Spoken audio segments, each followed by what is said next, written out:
एक बार स्वामी विवेकानंद जी ट्रेन में यात्रा कर रहे थे। जैसे ही ट्रेन अगले स्टेशन पर रुकी, वहां से एक भिखारी ट्रेन में चढ़ गया और लोगों से भीख मांगने लगा। स्वामी विवेकानंद ये सब बड़े गौर से देख रहे थे।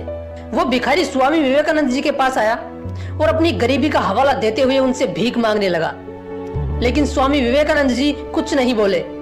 वो भिखारी दोबारा बोला कि श्रीमान, मैं बहुत गरीब हूँ, मेरे पास कुछ भी नहीं है, मुझ पर दया करो। उस भिखारी ने जैसे ही दोबारा भीख मांगी, विवेकानंद जी की आंखों से आंसू टपकने लगे। उनकी आंखों में आंसू देखकर पास वाली सीट पर बैठे एक आदमी ने उनसे पूछा, श्रीमान क्या हुआ आपको, क्या बात है? आपके इस तेजस्वी चेहरे पर आंसू शोभा नहीं देते। स्वामी विवेकानंद जी ने कहा कि इतना अमीर होने के बावजूद ये आदमी इतनी दयनीय जिंदगी जी रहा है और भीख मांग रहा है।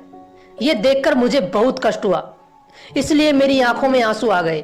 स्वामी विवेकानंद जी की इस बात पर पास बैठे उस आदमी ने कहा, अरे यह तो भिखमंगा है, आपको ये कहां से अमीर दिख रहा है?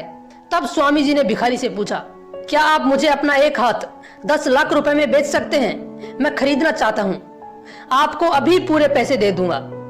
लेकिन भिखारी मना कर देता है। स्वामी जी एक बार फिर पूछते हैं कि क्या आप अपना एक हाथ और एक पैर मुझे 50 लाख रुपए में बेच सकते हैं?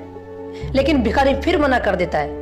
स्वामी जी एक बार फिर पूछते हैं कि चलो कोई बात नहीं, शायद मैंने पैसे कम लगाए, एक काम करो, आप मुझे अपनी दोनों आंखें 1 करोड़ रुपए में बेच दो।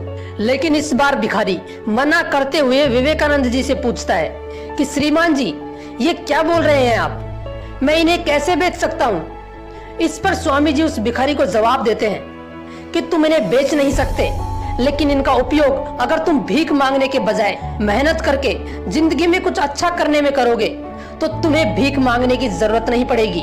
तुम भिखारी नहीं हो, तुम्हारे पास वो अंग है जिनकी कोई कीमत नहीं लगा सकता, इनको सही जगह काम में लो। वो भिखारी शर्मा कर वहां से चला जाता है। दोस्तों, हम भी उसी भिखारी की तरह जिंदगी जी रहे हैं। मेहनत करना तो चाहते नहीं और बस सपने देखते हैं कि काश हमें ये मिल जाए, काश हमें वो मिल जाए। लेकिन आप ये भूल रहे हो कि आप सब अमीर हो, क्योंकि आपके पास हाथ, पैर, कान, नाक, गला, आंख सब कुछ सलामत है। और ये वो हथियार हैं जिनकी कोई कीमत नहीं लगाई जा सकती। आपको पता है, दुनिया का सबसे बड़ा सुपर कंप्यूटर एक इंसान का दिमाग है, जिसको खरीदना किसी के बस की बात नहीं, क्योंकि इसी सुपर कंप्यूटर के जरिए कोई बिल गेट्स बनता है, कोई रतन टाटा, तो कोई मुकेश अंबानी।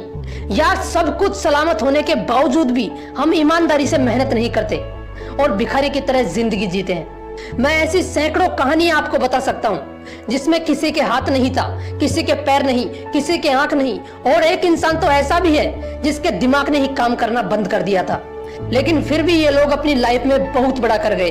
तो यार, आप क्यों नहीं कर सकते?